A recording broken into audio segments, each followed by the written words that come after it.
تو آپ کو سمجھ میں آتا ہے کہ وہ ایک شہد محض ایک مکھی ہے، نہیں، اس کے اندر بہت سارا کمال ہے۔ شہد کی مکھی کا یہ کمال ہے کہ وہ دیگر ذباب اور مکھیوں کی طرح، دیگر حشرات اور کیڑے مکوڑوں کی طرح وہ کسی بھی ناپاک اور گندے پھول پر نہیں بیٹھتی ہے، وہ چن کر کے مہکنے والے مفید پھولوں کا ہی رس چوستی ہے، اسی پر ہی بیٹھتی ہے۔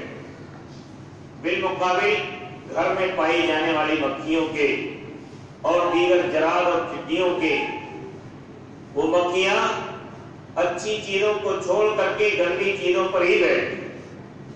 آپ گھر کی مکھیوں کو دیکھیں، وہ پسندیدہ اور مہکنے والی چیزوں کو چھوڑ کر کے جہاں گندی چیزیں ہوتی ہیں اسی پر بیٹھتی ہیں۔ آدمی کے جسم میں کہیں زخم ہو جائے تو پورے جسم کو چھوڑ کر کے وہیں وہ بیٹھتی ہے۔ شہد کی مکھی کا یہ کمال نہیں، شہد کی مکھی ان پھولوں پر بیٹھتی ہے جن پھولوں کے اندر خوشبو ہوتی ہے۔ اس لیے ایک مومن بھی ویسے ہی ہوتا ہے جیسے شہد کی مکھی ہوتی ہے۔ کیسے؟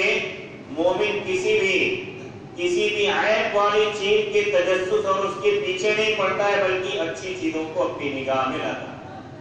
لیکن ہم کیا وہی مومن ہیں؟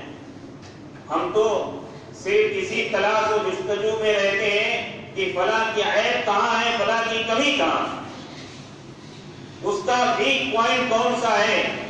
ٹھیک اس گھر والی مکھی کی طرح جو پورے جسم کے صحیح سالم حصے کو چھوڑ کر کے اسی زخم زدہ حصے پر بیٹھتی ہے جہاں سے پیپ اور گندا خون نکلتا ہے۔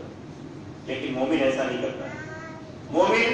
مومن شہد کی مکھی کی طرح ہوتا ہے، وہ ایسے پھولوں کو اور ایسی اداؤں کو اور لوگوں کے کمالات پر نظر رکھتا ہے جو آدمی کے کمال اور اس کی صفت ہوں، اور اسی طرح مومن شہد کی مکھی کی طرح حلال چیزیں کھاتا ہے۔